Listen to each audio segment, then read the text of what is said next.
Hello. You've caught me thinking back on the last 3 decades of my life. Where does the time go? I've probably put it in a box somewhere with all my hopes and dreams, and that memory card with my PS4 Master League save. The Untouchables. Ah, the Untouchables. The paradox of time is that, yes, objectively, 30 years is ages. In the PES universe, the Untouchables are all long retired with exhausting second careers in punditry, and Espinas has his own podcast. More than that, since 1994, I've become an adult, technically, and started a family, though I've still not completed it on the hardest setting. I've somehow seen England lose 7 World Cups. And I've seen video gaming turn into a cultural staple the likes of which its pioneers probably never thought possible.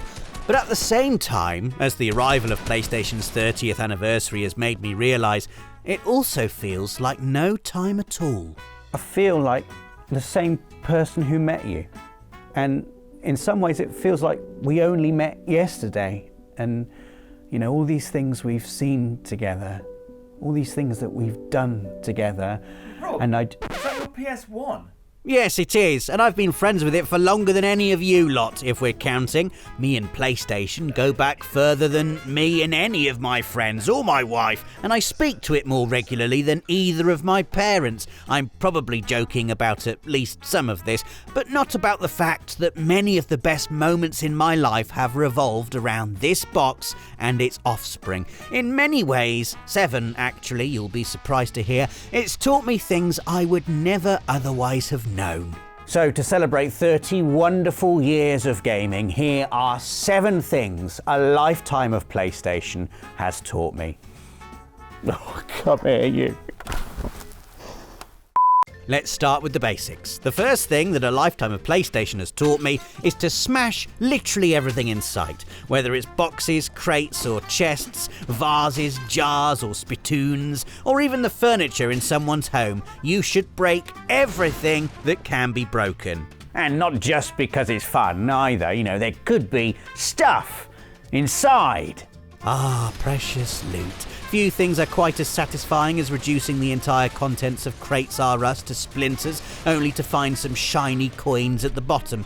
Let's be realistic, I like breaking things so much I do it for free, but being rewarded by the devs for enthusiastic destruction is one of those gratifying feedback loops that make gaming feel so special.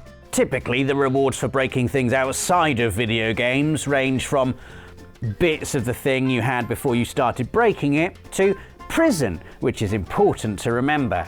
But in games, go wild. Part of me wonders whether, given the extraordinary ambition and accomplishments of video games, absorbing us into new realities, rendering entire worlds, we should have moved past the base pleasure of simply demolishing everything we can. But then again, all the other parts of me say, nah. So, here's to us. Cheers. A lifetime of PlayStation has also taught me thing number 2. If you're presented with multiple paths, you should always check the one that the game isn't telling you to go down. Basically, if you come to a fork in the road and one path has a sign saying, boss fight this way, check the other path first. It's a classic example of video game logic. The devs want to hide something in an unusual place, but us gamers are driven to explore. We will walk through waterfalls, smash through walls, or crawl through seemingly endless mazes to find something, anything. Unfortunately, this means that sometimes developers purposefully don't put things in these difficult to reach nooks and crannies just because they know we'll go looking, like getting all the way to the top of Gant Bridge in San Andreas. In a way, this lack of Easter egg is still an Easter egg. So we continue onwards in the so-called wrong direction, forging ahead despite all attempts to deter us. It's just what you do. And because I've got nearly 30 years of experience proving I will be rewarded for it, probably. In fact, there is even a famous poem about this exact feeling by Robert Frost. 2 roads diverged in a yellow wood, and sorry I could not travel both and be one traveller. I should go behind the waterfall next to the road. That's what I, Robert Frost the video gamer, think. Rob, are you sure that's right? If you've played video games for as long as I have, then you'll immediately recognise gamer developer shorthand, the most obvious of which is entry number 3 on this list: if it glows, shoot it. For example, enemy weak spots that look severe enough to see a doctor about. They look particularly painful in games like Resident Evil 4, throbbing iridescent pustules in every nausea-inducing shade you can think of. Look at the welts on Sadler's knees, for goodness sake. They're so severe that they basically are his knees. He needs to go to A&E stat. Though they'd probably be more concerned about those mandibles. Especially when I'm done shooting the heck into him. It's not just a boss fight though. If anything in the game is glowing, you can pretty much guarantee you need to shoot it. Shiny red barrels? Shoot them and watch them explode. Puzzle involving highlighted levers and buttons attached to complex industrial machinery? Just shoot it. I'm sure they're gun operated anyway. Just tell your manager the light was flashing. They'll understand. In a fight, people naturally assume the stronger fighter will be victorious. It's the same for video games too. But I'm here to warn you about the fourth thing a lifetime of PlayStation has taught me. Never underestimate the power of the noob. But Rob, I hear you ask, why should I worry about someone who's never even played the game before? I'll tell you why. Unpredictability. If you're playing Tekken with a Grandmaster, they will know every move you are likely to take before you do. They start to throw a high punch combo, and you know to duck and try to sweep the legs like it's Karate Kid, but the Grandmaster knows that this is the best course of action and has already interrupted the combo to low kick and catch you before you've bent your knees. But the Grandmaster can only succeed this way if the opponent does the expected thing. With noobs, you really can't expect anything. They don't even know what they're doing half the time. Rifle through your own repressed gaming memories and you'll find yourself being humiliated at a fighting game by a noob. Every time you try to counter, they just spam a different button and trap you in a loop of head kicks. There's no strategy that can outmaneuver complete randomness, as I know only too well. How are you doing that?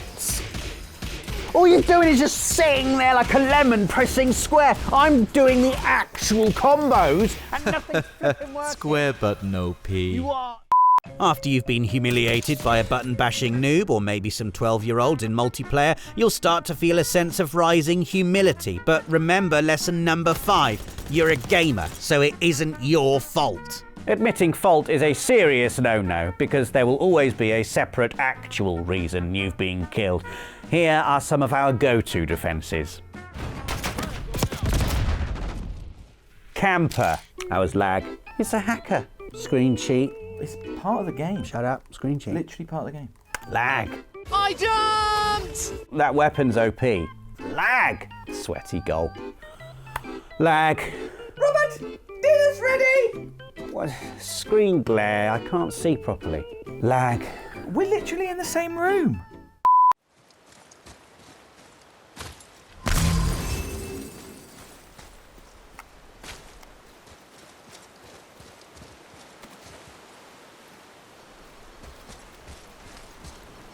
Oh no. Yes, I was right to be scared because I've walked into lesson number 6, a textbook example of a pre-boss fight room. All the signs are here: save spot, ammo dump, enough healing items to stock a small pharmacy. These are all hallmarks of the devs recognizing they're about to make things difficult, so they take pity on you by throwing you a bone. Only to have a giant monster wrench it out of your hands again before beating you senseless with it. It's a kindness, I suppose. They didn't have to do anything at all, but still, it does feel a little like they're showing their hand before it's dealt. You don't have to be a genius to tell that the long corridor leading to a giant circular room is probably not going to be filled with cake and balloons, and putting a little box room just before that long corridor may as well be a giant neon sign saying "Boss this way."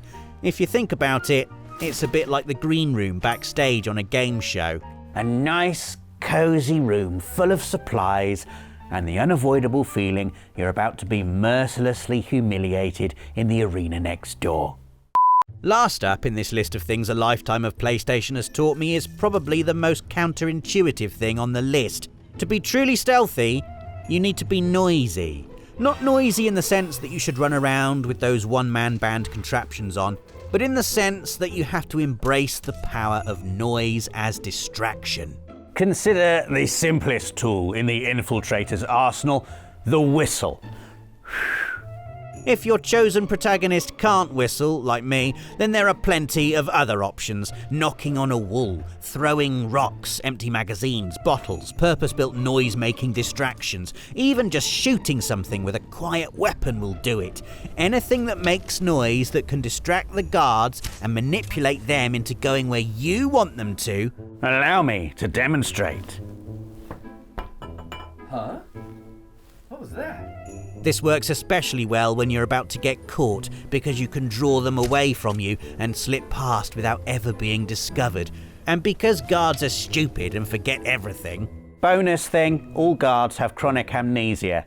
you can leg it, safe in the knowledge that they've already gone back to their patrol route like nothing happened. And all because of what, in theory, should be the stealthy protagonist's enemy, being noisy. It's a shame that this only works on Dave in the real world. Ow! What the hell? Oh, must have been the wind.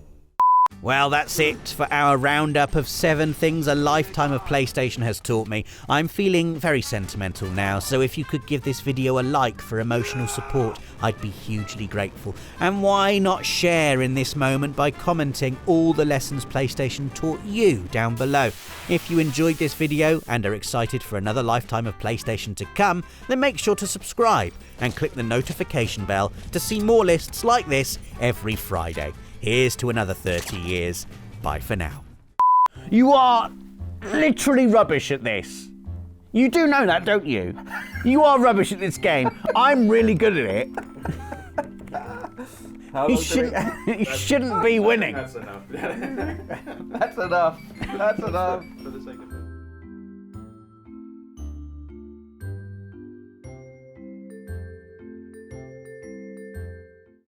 PlayStation